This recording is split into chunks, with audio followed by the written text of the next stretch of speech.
예쁘다. 랜선 지방이. 안녕하세요. 랜선 지방이의 지방이입니다. 안녕하세요. 365MC 정원주 원장입니다. 원장님, 오늘은 제가 팩트체크를 위해 왔습니다. 바로 이것!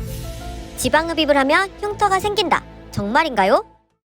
결론부터 말씀드리자면 지방 흡입을 하면 흉터가 생깁니다. 그런데 눈에 잘 띄지 않는 곳에 하기 때문에 흉터가 생긴다고 해도 잘 찾기가 힘들 거예요. 그리고 흉터가 있다고 하더라도 아무리 길어도 대부분 한 1, 2년이면 흉터는 거의 흐려져서 눈에 잘 안 띄는 모양이 되니까 걱정 안 하셔도 됩니다. 정말 걱정 안 해도 됩니까, 원장님? 혹시 눈에 띄지 않는 부위에 절개를 엄청 크게 하시는 건 아닌가요? 아니에요. 절개는 5mm에서 한 1cm 정도의 작은 크기로 하고요. 시간이 지날수록 흉터색은 살색으로 변해서 자세히 보지 않는 이상 눈에 띄지 않기 때문에 걱정 안 하셔도 됩니다. 자, 그럼 부위별 지방 흡입 절개 위치를 소개할 건데요. 복부, 팔과 브래지어 라인, 허벅지, 종아리 크게 4군데로 나눠서 하겠습니다. 알려드리기 전에 이 절개 위치는 기본적으로 원장님들이 많이 하는 위치고요. 원장님마다 조금 다르거나 필요시 추가 절개를 할 수 있다는 점을 명심하세요. 네, 원장님. 먼저 복부부터 말씀드리겠습니다. 복부는 가슴선 아래부터 골반선까지를 복부라고 하고요. 배꼽선을 기준으로 해서는 배꼽 위에는 윗배, 배꼽 아래로는 아랫배라고 합니다. 그리고 옆에서 봤을 때 중앙선을 기준으로 앞쪽 옆을 옆구리, 앞쪽 뒤를 뒷구리, 저희가 말하는 러브 핸들 부위라고 하고요. 그리고 이때 같이 많이 하는 힙 윗라인은 저희 골반선에서 엉덩이 아래 고관절 위쪽에 튀어나온 엉덩이 부위를 힙 윗라인, 그리고 치골 부위를 또 같이 많이 하는데 골반선에서 음모 부위 아래까지를 저희가 치골이라고 합니다. 간혹 복부 지방 흡입을 하시기 전에 흉터 때문에 비키니를 못 입는 거 아니에요? 하시는 분들이 있는데 복부는 보통 배꼽 절개 한두 군데와 음모 쪽 2군데를 하게 되고 러브 핸들은 엉치뼈 중앙 부위나 아니면 팬티 라인 아래쪽 2군데를 보통 하게 됩니다. 그래서 앞복부는 음모나 배꼽에 가려지고 러브 핸들은 속옷에 가려지게끔 다 절개 라인이 들어가는 거죠. 그럼 흉터가 거의 안 보이는 거네요. 네, 맞아요. 그럼 팔과 브레이저 라인은 어디에 절개를 하나요?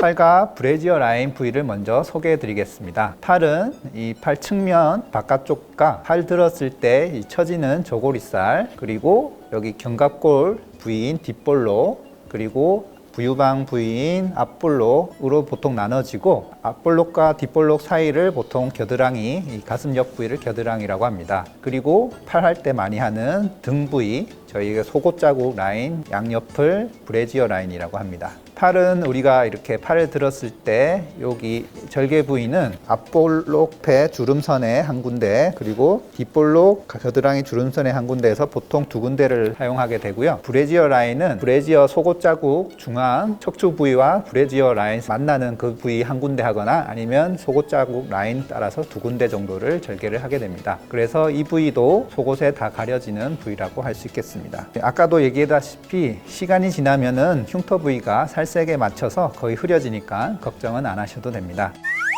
세 번째, 허벅지 부위를 설명드리겠습니다.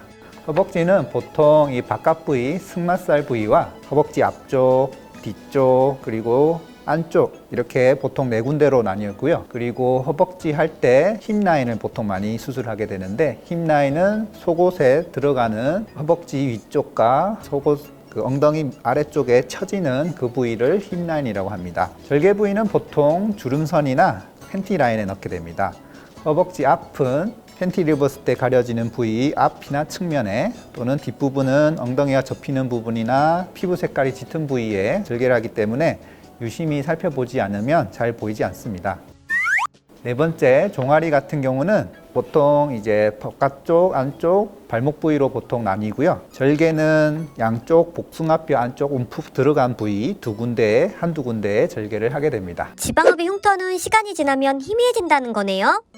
네, 그렇습니다. 여기서 드리고 싶은 이야기는 흉터는 다 생기지만 개인의 체질적 특성에 따라 조금씩 차이가 난다는 거예요. 체질적으로 흉터가 잘 생기고 한번 생기면 오래 가는 사람이 있는 반면 생기더라도 금방 없어지는 사람이 있죠. 간혹 켈로이드성이나 비유성 반응이 보이는 체질이 있는데 이런 경우는 흉터가 더 오래 갈 수 있습니다. 원장님, 켈로이드성과 비유성 반응이 뭔가요?